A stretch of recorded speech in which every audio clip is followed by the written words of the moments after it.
What's going on, everybody? Welcome back to the Beyond Ordinary podcast, man. We got another banger here today. We're going to be talking everything business. This is actually my 50th episode, so if you guys could leave me a subscription, also leave me a rating. If you're listening to this on audio, we'll greatly appreciate it. It's definitely a huge milestone to hit episode 50, and I have my wonderful guest, Steve Anderson. He is the author of the Bezos Letter, 14 Principles to Grow Your Business Like Amazon. And we're going to dive deep into those principles to help you guys build your business like Amazon, like the book suggests. How are you doing today, Steve? Myles, I am great. Thanks so much for having me. No problem, no problem. So I want to start off by asking you, if someone has a mildly successful startup, say like they're netting them six figures and they're looking to 10x and get to that first $1 million year, which principle of the 14 growth principles should they hone in the most?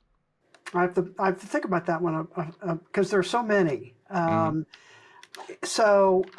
Let me give it a little background to answer that question. Mm-hmm. 14 principles, I group them into what I call 4 cycles. So test, build, accelerate, and scale. And each of those cycles, I think every business goes through, and probably all the time. So it's not just they go through it and they're done, but they keep going back if they're growing the way they should be growing. So if they're growing and scaling, I think there's probably several principles in that scaling cycle, and there are 4 different ones there. Maintain your culture, focus on high standards, data, right? Measure what matters, question what's measured, and then finally, believe it's always day one. So I won't go through all 4 of those right now, but I think I would say that Those are the top 4, pretty the much. last one, I'm sorry. I was saying those are the top 4 that you would say that to look into. If in your scenario, so if they're trying to scale, right, 10x, then that scaling becomes potentially their downfall if they don't do it right. Got it. And there are, and again, the whole reason I wrote the book or got into this whole idea of the book was looking at businesses that had once been very successful and are literally gone, bankrupt, out of business, no longer here, and big names we know. And so, what happened? Well, I think in that scaling area, that's where a lot of things can happen. And one of those is complacency. And the phrase I'll use is relying on their cash cow. So the cash cow is probably the product service platform that got them the initial success. And that doesn't mean that's going to continue to give them success. So what are they doing to build that next cash cow, that next successful product, that next thing that they need to do? And that really is the core idea behind that. The last principle, 14, which is believe it's always day one. And the short version of kind of where that principle came from is Jeff Bezos wrote in the 2016 letter to shareholder that he was doing an all hands meeting, a couple thousand employees in an audience. He had gone through typical, here's where we are as a company, here's new things coming, and then had opened it up for Q&A from employees. And those questions were on little note cards. And he looked at the next note card and he kind of chuckled and said, I think I know the answer to this question. And the question is, Jeff, what does day 2 look like? And he said, day 2 is stasis, followed by irrelevance, followed by excruciating, painful decline, followed by death. And that's why it's always day 1. And so again, as a company's looking to grow, scale, that mindset of always thinking it's the first day you opened your business, the first day you got that first client, that mindset is really key to keep at a core of the company as you're growing, and sometimes growing really rapidly, and it's really hard, and that is a key. And so I actually wanted to really hone in on that last principle. Believe it's always day one, and I think you mentioned it's a mindset, right? So can you kind of elaborate more so of what that principle means? Believe it's always day one, and what does that even look like from like a day to day operation? Like if you're for like an employee standpoint, like how Yeah. are do you even empower your employees to believe that it's day one? Yep. Bezos went on to talk about in that 2016 letter, he said, I'm really more interested in what fends off day two. How do you prevent Mm, day two? And I think that's the core of what you're asking is, okay, what can uh, employees do? What can management do? How do you incorporate that into, your day-to-day activity? And he identified four things that he thought were key ideas to keep in mind to protect that day one mindset. The first one is, and basically there three of the four are direct principles. So the first one was customer obsession. And so at Amazon, and from the very first letter he wrote in 1997, obsessing over customers was key to their growth. And he mm, knew that from the very beginning. And we can talk more about that if you want. So that was the first one. The second one is a skeptical view of proxies. Now, a proxy is something that stands in for something else. And in his context, a proxy is a process or procedure that actually no longer serves the customer. mm, It might okay. serve the company, but it doesn't serve the customer. So it's tied pretty closely to that customer obsession, meaning does it help the customer, or does the company help the customer reduce friction in whatever, in a transaction, in a process, in them getting information? And when I ask people, and I do this all the time, why do you shop on Amazon? Oh, I The shop number on one Amazon all the reason? time. It's All the time. easy. Yeah, I shop on Amazon because it not only is it easy, and going back to what you said about customer obsession, is that one thing recently that brick and mortars have been doing, especially in the area that I live in, they've been kind of like locking up certain items, Yep. right? And Mm-hmm. I'll never forget. I think I went on Instagram and I saw this post that said something like, "Oh, we're that I forget if it was Target or Walmart or it might have been CVS now I think about it, I was but they going were to say basically a lot of the drugstores are doing it. So, yeah, they were basically saying that they're losing more money because they're locking more money than they're saving because they're locking things up. right, Because what a lot of people do, and I do it all the time, is I'll walk in. That might be one of the main things I'm trying to get. I see it's locked up. They're taking a long time for me to get my product, and it's like, and a lot of the times I typically don't wait, and I don't need it right then and there. So it's like, okay, I could either waste my time waiting around for somebody, or I could just walk out and then order it on Amazon, get it the very next, walk downstairs to the mailroom, get it next day. And that's right. what I do every time. Yeah, yeah. So, Or frankly, pull out your phone, right, hmm and get it, order exactly. it right there, and it might be there before you get home, hmm depending And on that, where you're located, and right? that's that customer obsession that you were talking about is that Amazon wants to make it as easy for their customer to get the product. However, these brick and mortar stores are doing quite literally the complete opposite. Right. Yeah, Yeah. exactly. So that was the second one. So skeptical view of proxies. Don't let a process or procedure stand in the way of getting a customer what they want in the easiest and fastest way possible.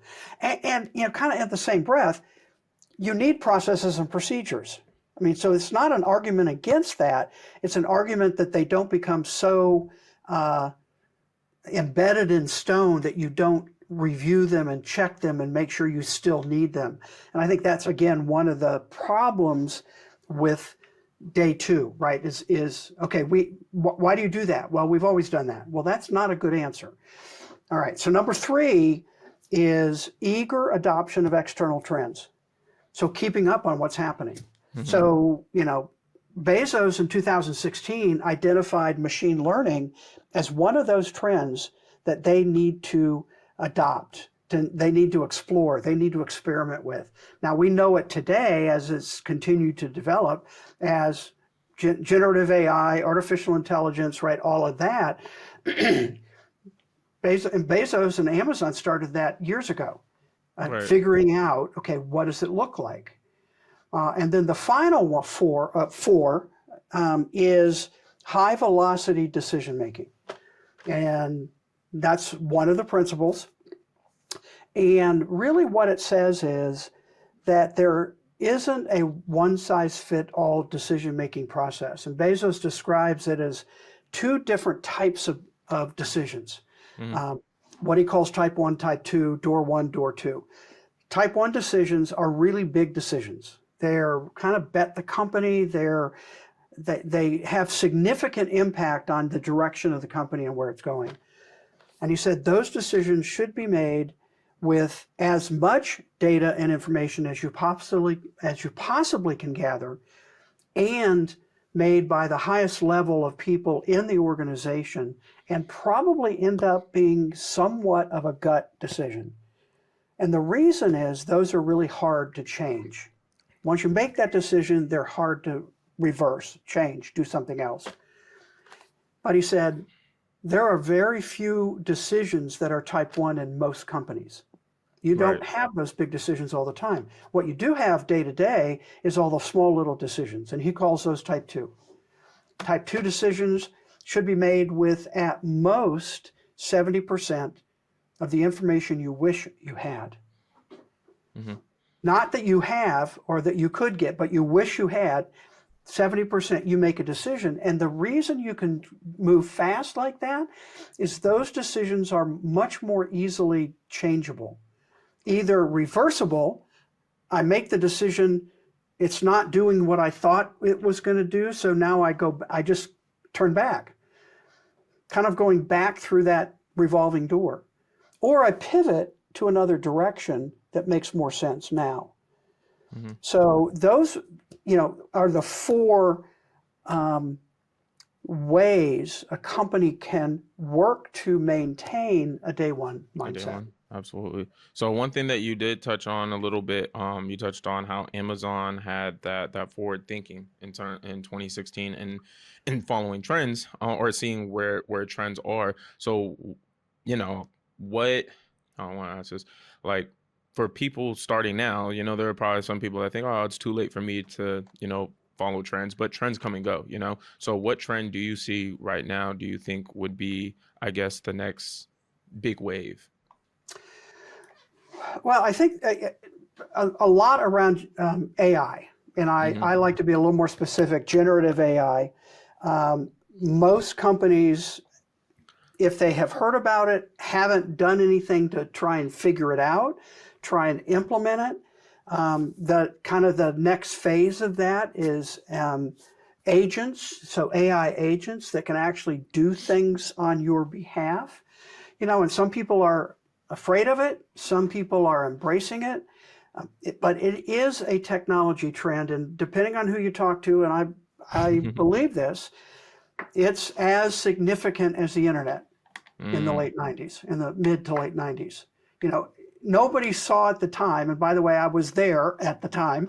We didn't Couldn't see tell. what the internet could become, and look at it now. I mean, literally, what we do right now, us talking this way, would not be possible without the development of the internet, IP, packets, all the technology around it. That's where we are with AI. And I would say I'm very bullish. I think we need to be careful, but I think any size business needs to experiment with how it might help them in their business. And those that do it early will have an advantage over those who wait. Mm-hmm. Absolutely. I'm definitely, like you said, bullish on AI, and I always tell people that, like, that, fear AI. Talking about AI is going to replace robot or replace us and stuff like that. I see AI as a tool. You know what I mean? It's like something that you could put on your resume as an arsenal. There's Right. still going to be people that need to know how AI functions and things like that. So not to be scared of it, but I definitely 100% agree that, companies that do take on that that risk of going towards AI, that's a big risk. They're gonna have that exponential return, because one thing about AI that's just incredible is that it literally learns from itself, and it's gonna have that exponential learning curve. So Right. yeah, definitely Well, and bet on that, AI. Myles, frankly, that's kind of the core idea of what started me doing the research for the book was, Hmm. is the biggest risk companies face actually not taking enough risk? And I think that's a great example. What we Hmm. just talked about is an example of that. Hmm. Yeah, and you actually talk a lot about risk, in your book, and you even touched on it today about, the doors type 1, type 2. So I want to ask you, how should people measure return on risk? Sometimes it's very hard, but return on risk is a term that's been used in the financial investing, arena. I have used it in the book in terms of how companies look at experimentation. So let me make those connections. Amazon does a very good job of experimenting and Hmm. trying new things. And the culture Bezos built was that if you experiment, you're going to fail. So if you're going to experiment as a company, you have got to be willing to create a culture in the company of failure. And it's what I call successful failure. It's principle number one, it's in the test cycle. And what that means is that if you are experimenting, you need to give your employees the freedom and the ability to fail successfully. Hmm. And I have lots of examples I talk about in the book about what some of those might look like. But with Bezos, experimentation allows them to invent on behalf of the customer, which then allows them to innovate, continually helping the customer. And I do think that's one of the things that in business right now, there is such a focus on innovation, not on invention. And it's invention that allows innovation, not the other way around. And so that return on risk is, okay, I'm doing an experiment. I don't know if it's going to work. And I do everything that I can to mitigate the risk of failure. We're not looking to fail, but we know it's a natural byproduct of experimentation. But how do we mitigate that? Well, Amazon built some tools to help them do that. One is they actually don't really have a research and development department Mm. like many companies do. They Really? expect every employee Mm. to be looking for better ways to do their job in wherever situation they're at. And Okay. so that's one. Now, they do have a hardware group that's separate, but that's a little bit different. Um, and then they have a tool that Bezos started working on in 2004, and it's called Working Backward Document or a 6-page memo. Originally called a 6-page memo, now you'll hear it more discussed as a working backward document. And what this is a written memo that replaces PowerPoint or keynote presentations. So Hmm. Bezos banned PowerPoint in meetings Why because is that? he says people are lazy. They hide behind PowerPoint. They haven't thought deeply enough about the project, about what they're trying to accomplish, about how it's going to benefit the customer, and about all the problems they might encounter and how they are thinking about solving those problems. How does one hide behind PowerPoint though? How does the PowerPoint kind of hide that? You throw up bullet points and haven't thought deeply about what goes behind those bullet points. Hmm. Something Okay. happens that's different when you write things out. And for me, it comes out as I don't often know exactly what I think until I actually write an article about it. Gotcha. Right? So that process of writing requires you to think differently as opposed to, oh, here's some points and I'll just talk through them. The other thing that does, and by the way, that memo is not handed out before the meeting. It's Hmm. handed out at the beginning of the meeting. and everybody sits and reads the memo together at the first part of the meeting. Now, depending on how big the decision is, that may take 30 minutes or it may take 10 minutes. But the difference is everybody literally is on the same page because they've just read the exact same information. And so the subsequent discussion is much richer, more to the point. You're not, how many times have you been in a presentation where somebody asks a question and the presenter goes, well, that's a couple slides, give me a minute. Well, all that goes away when you write it out and it's there. And why do they do it at the beginning of the meeting? Because Bezos said executives are busy. They're going to say they read it, but they didn't. And they're going to kind of try and, fool their way through it. If we take the time in the beginning, it's the whole idea of slowing down to speed up. Okay, so one of the single most important contributions to Amazon's success is hiring. And I know that from firsthand experience that hiring is one of the best things that I've been able to implement with my business, and keeping those 18 players, because 18 players like to hang with 18 players. And I really cherish employees that, go above and beyond. Like what we were talking about, how Bezos was talking about, there's an expectation that you don't just do your job, you don't just clock in, clock out. Like you are always trying to find a way to innovate. So can you elaborate more on their hiring process over at Amazon and how they're able to keep these high standards? Yep. So a couple of things come to mind. One is it's hard to work at Amazon. Has been from the beginning. I mean, and people complain about that, but that's just the culture there. You're expected to perform. And they want to make sure that they have A players on the team.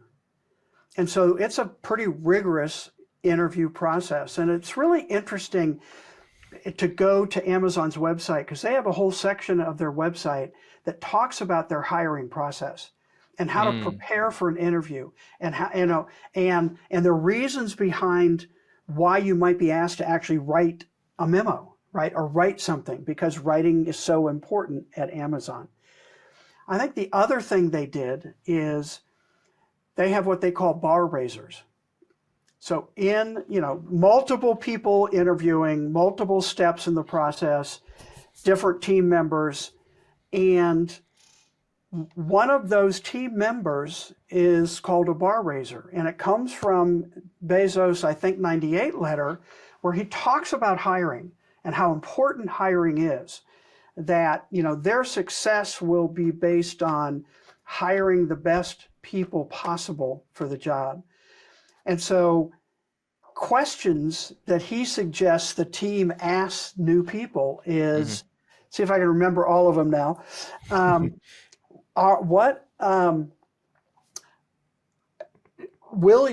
you admire this potential new team member from your interviews and your conversation with them? How will they raise the bar of the team?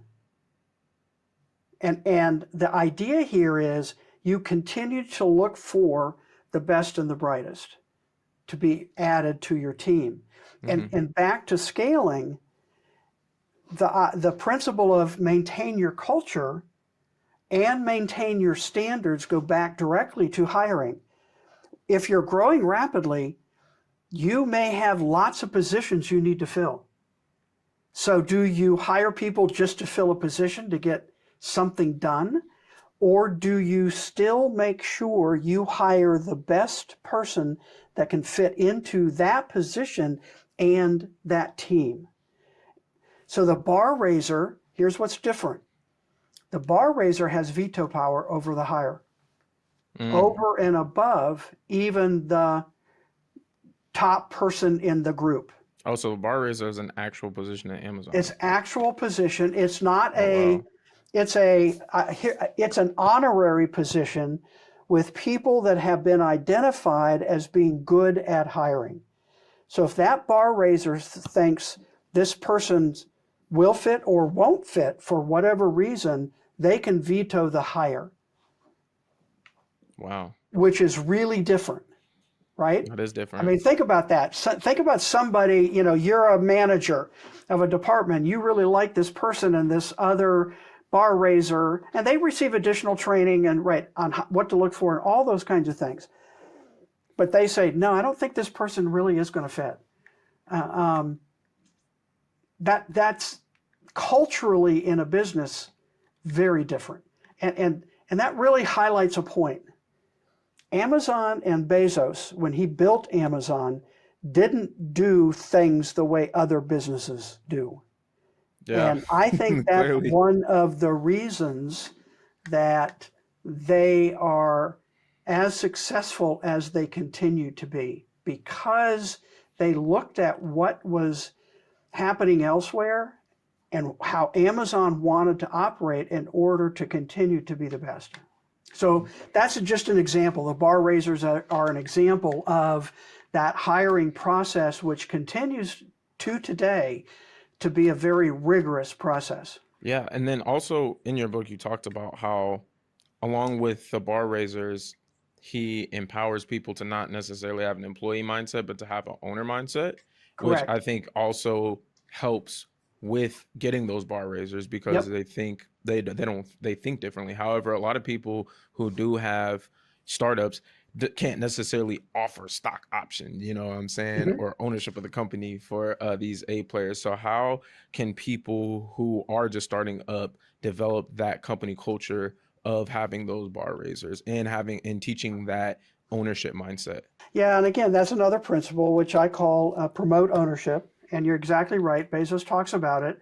And again, early on, they had again, Amazon went public in 1997, so they had the option of doing stock.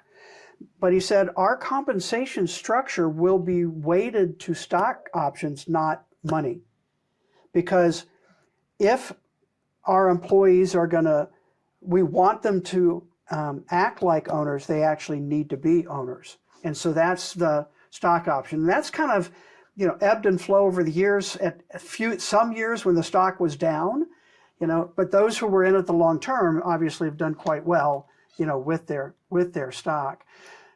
But that idea of empowering employees, and I think I want to go back to what I said earlier on every employee is expected to look at how to improve their job. And that goes back to that ownership mindset. It's not just I come in and punch the clock. It's I want to help the company grow. If I help the company grow, I help myself grow.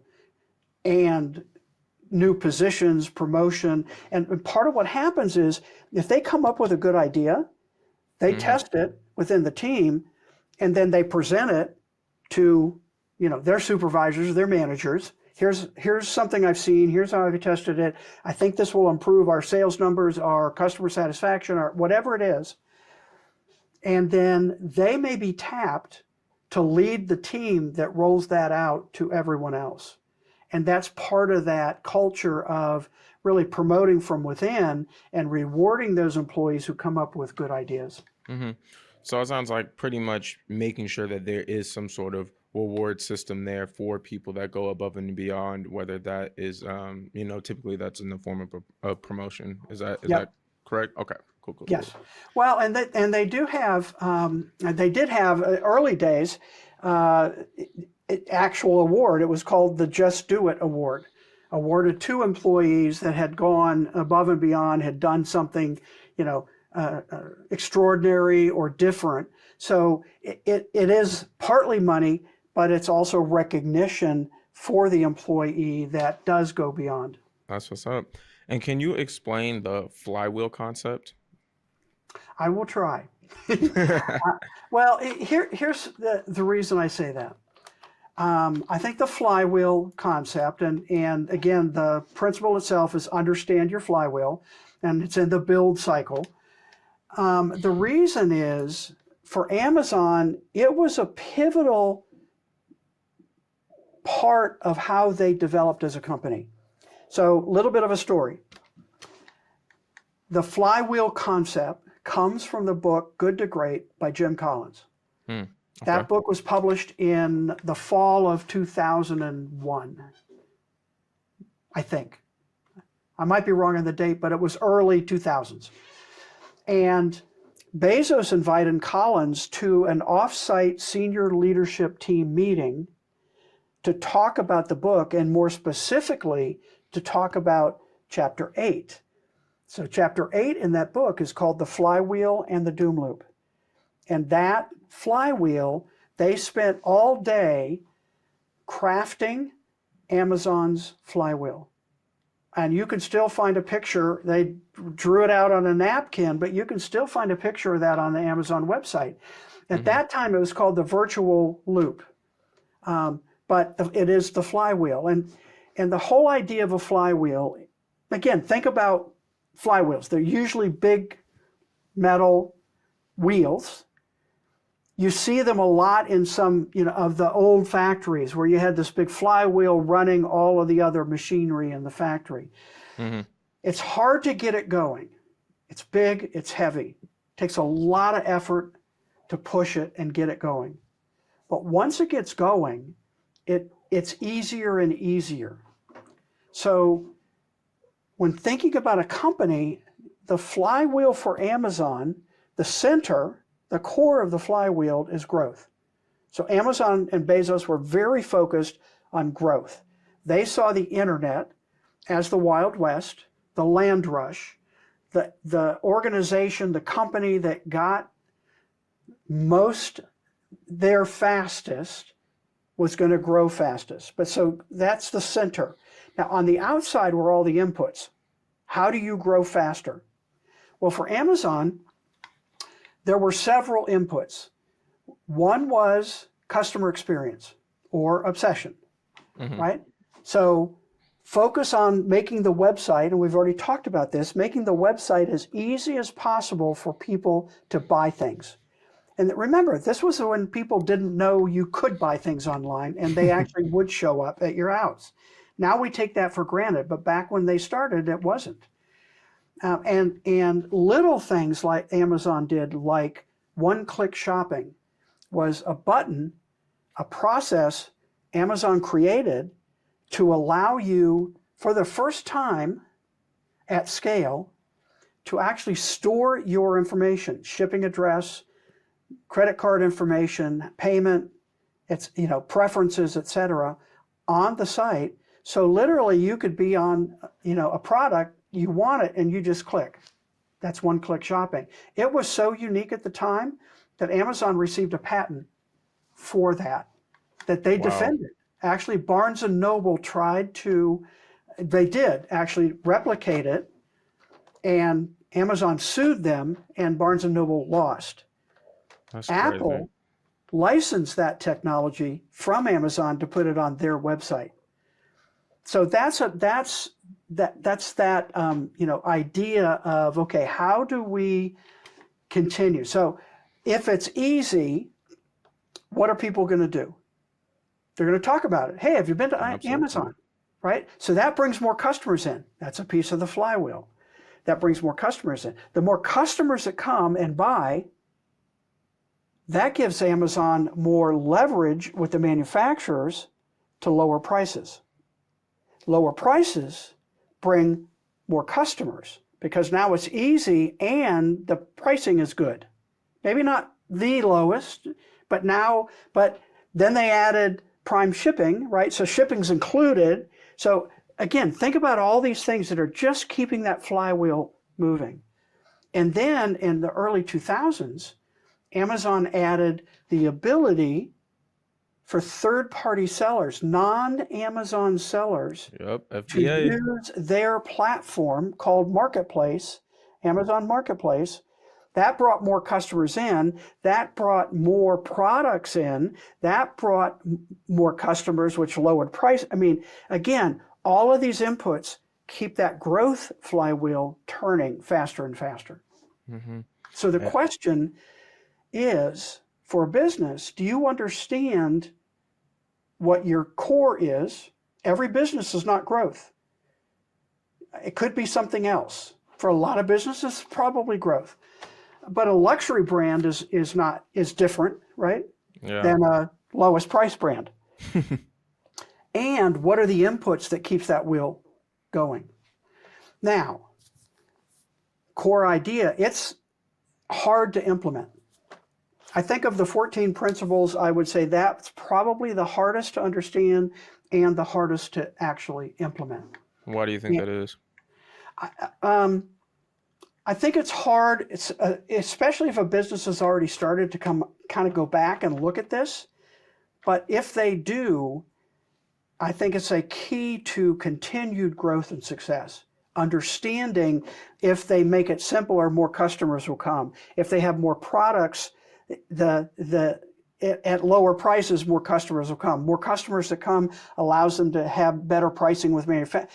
What are the things in your business that have the input to keep that wheel moving? Yeah, I like that. And in your example that you used, a lot of those, like when you think about it, when you gave that example about it's hard to start, right? Starting Amazon FBA is definitely a huge lift. You know what I mean? Starting Uh-huh. Amazon Prime is a huge lift. You're gonna have to talk to, UPS. You're gonna have to, get developers to do FBA. You're gonna have to figure out how, okay, if I have a third party merchant come onto my site, how am I going to continue to uphold these standards? However, once those things became like were solidified, like FBA, it's like if you sell an online product, it literally only makes sense to go on Amazon because they're pretty much the biggest e-commerce shop around. So like you Correct. said, it just a flywheel effect. So it's very hard to start, but once it gets going, it just continues to feed on itself. So I Yep, like that. that's exactly right. Well, and again, I mean, Amazon gets, what's the right word? Some negative press about how they treat marketplace sellers, how they, those kinds of things. And a marketplace seller, a third party seller, doesn't have to use Amazon. It's their choice. Right. But they do, as you just said, they do have to build all this other infrastructure. And that's the beauty of what Amazon has built is they build the infrastructure and now have opened it up and allowed others to utilize it. hmm So, I would say that most companies they do want to have that flywheel effect. However, that flywheel effect is going to take time. That's not something that Rome wasn't built in one day. Amazon wasn't built in one day. And they need keep the long term in mind. However, it's oftentimes hard to keep the long term in mind, especially if you're a startup and you need to worry about cash today or cash next week or to cash next month. So would you advise companies that are in that situation to keep the long term in mind? Well, and that's another principle is apply long-term thinking. And that's something Bezos himself was especially good at. I mean, look at Blue Origin, his space company. That company was started in 2001, hmm and he's been building it, experimenting, testing, building for a long time, and he's been very good at long-term thinking. And in fact, in that very first 1997 letter, there are a couple of different sections. One is customer obsession, the other is long term thinking. And what he said is, we'll make decisions based on the long term benefit, not short term Wall Street expectations. Right. So that's where I kind of pull in as a company owner, founder, manager, whatever that position is, are you willing to look at long-term benefit, not short-term, I need a cash infusion right now, so let's sell it at a discount. And all of those may be appropriate. This is not what do I want to say? This is a lot around how you decide what you want to do in your business and how you want to grow. And the more you can think long term and invest now, where the payoff might not come back for 6 months, a year, maybe a couple years, but that payoff could be significantly more than the short term gain you might have made. hmm Now, I also acknowledge, right, we're trying to stay in business. Right. So there's that Exactly. balancing act. And that's, again, why I think the flywheel is really key and harder to implement than many of the other principles. Yeah, I see. So like it's pretty much not going to say impossible, but it's very difficult to keep the long term in mind if you don't have that, capital to be able to sustain yourself, especially if you're a company that isn't profitable after year one, especially a lot of tech companies, or Right. most of them are not profitable after year Well, one. and even Amazon, I think for at least the first 10 years wasn't profitable. They plowed everything back into building the infrastructure, that they now, as we've said, kind of control the market because of that investment made early on. They're reaping the benefits now. So, Steve, I wanted to ask you, what inspired you to analyze Jeff Bezos' shareholder letter and turn them into a book? Well, I mentioned a little bit of this when we first started. Um, my background is the insurance industry. Last 35 years has been technology consulting for insurance agents, helping them with their technology. And I think we know, or many of us realize, that technology continues to develop really rapidly. And we think it's going to slow down, and it doesn't. It speeds up. And I started asking the question, is the biggest risk insurance agents face actually not taking enough risk? And we talked a little bit about that. But that led me to start researching companies that had once been around, very successful, and are gone, and no longer here. And companies that have been around, very successful, and continue to be here and successful. And try to identify, okay, what are some of the differences? And we've touched on a few of those in our conversation. But that led me to Amazon and then the shareholder letters. So again, most shareholder letters from company CEOs are pretty boring. They tout the company, they say how great they are, and Bezos certainly did some of that. But what intrigued me more with his shareholder letters than maybe any other than Warren Buffett, who has similar characteristics in his letters. But Bezos talked about how he did it, not just what he did. And it was the how he did it that I thought was really fascinating. And I ended up getting all the letters available at the time.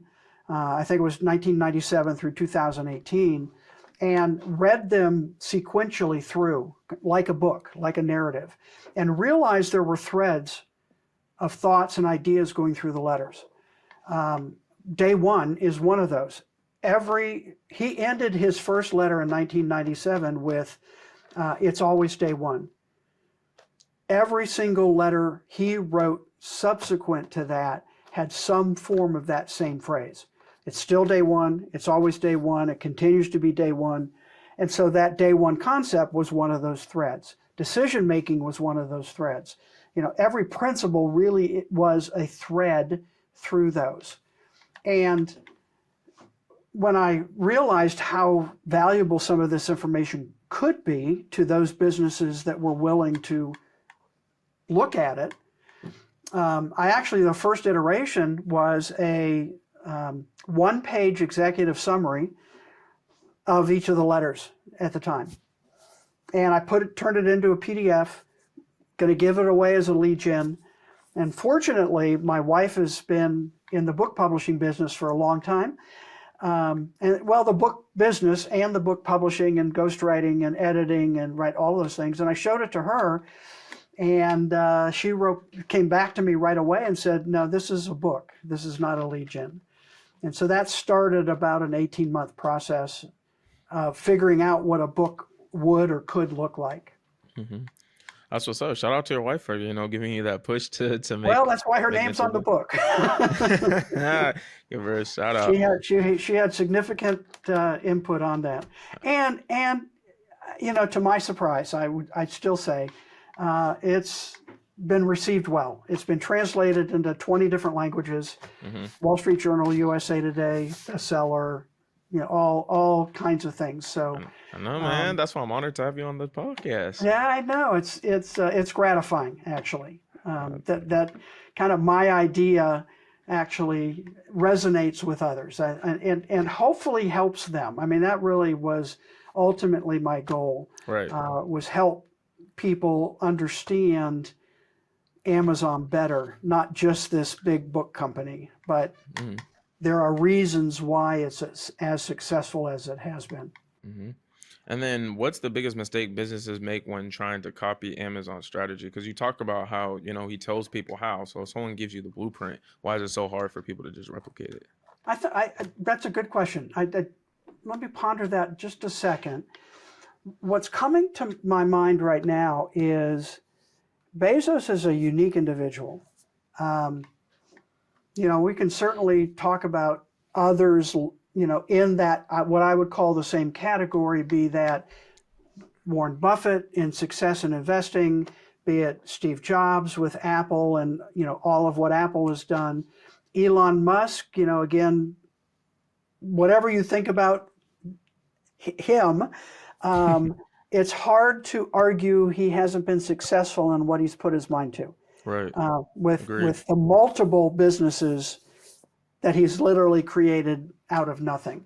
And I think Bezos is in that group also. I think he's very smart.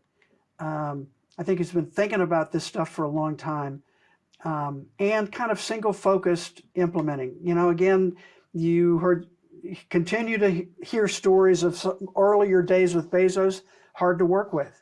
He knew what he wanted. He knew the excellence he wanted, and wasn't willing to compromise that. And I'm not sure every business owner has that kind of will or mindset to be able to keep going.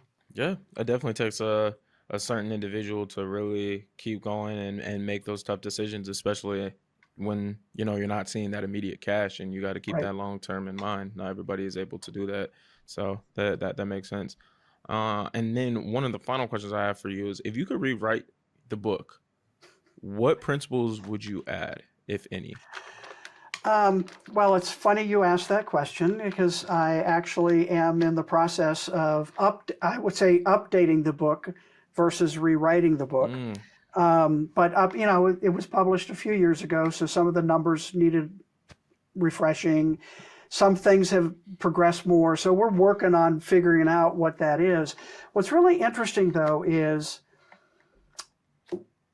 there's not much I want to take out. Um,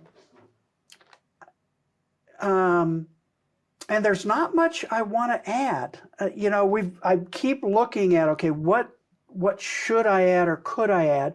Some of that's kind of publishing limitations, right? The book is already 65,000 words.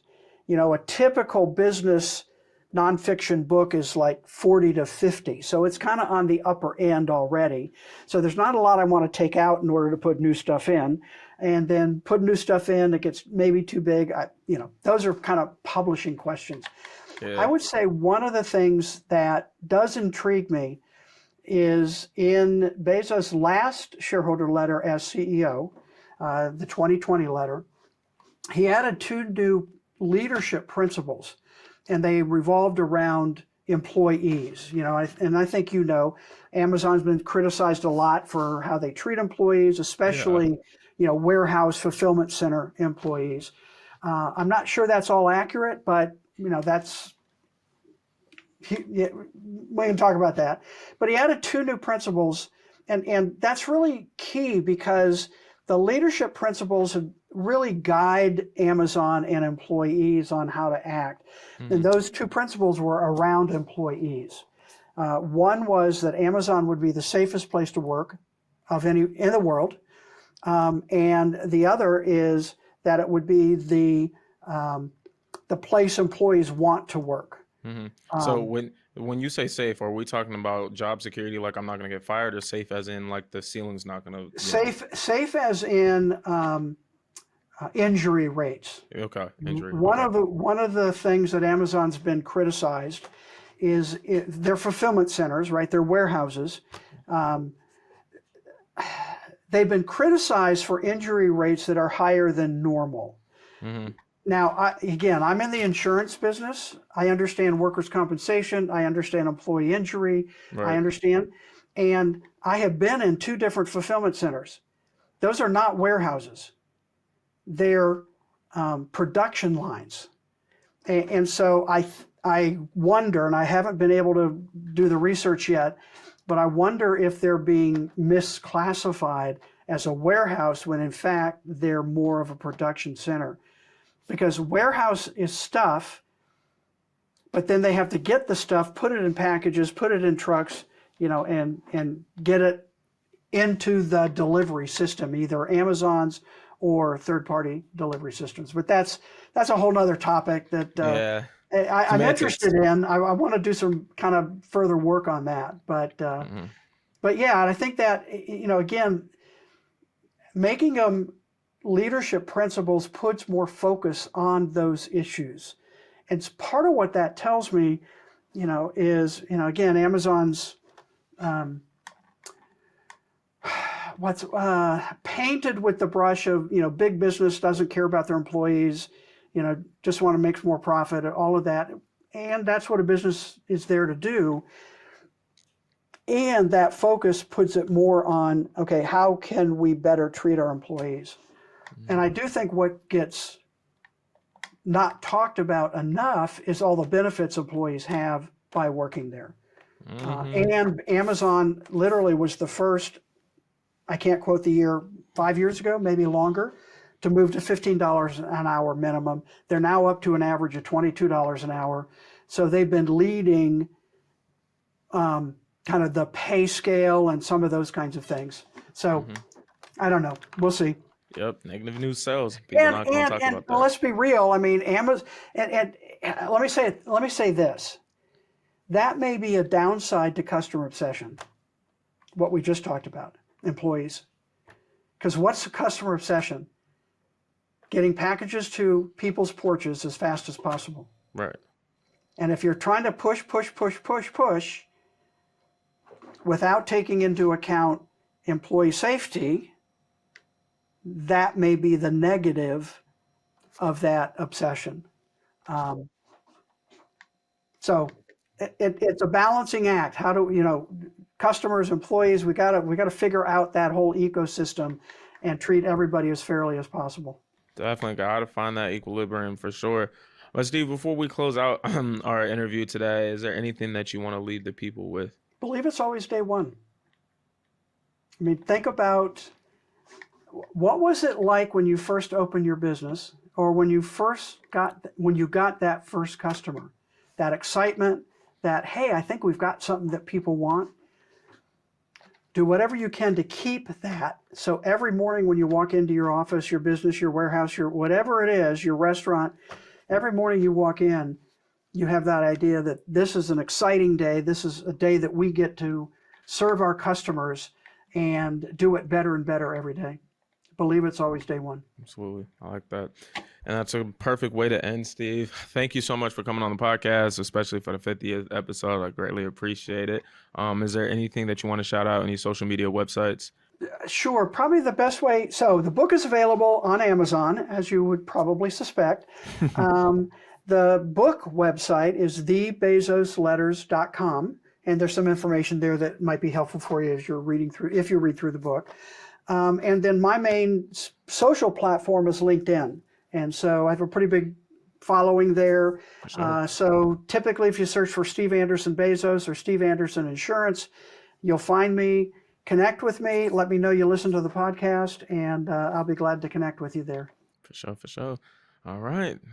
Thank you so much again for coming on the show. I hope you guys learned something today on how to scale your business like Amazon and got some gems from today's episode. Until next time, peace.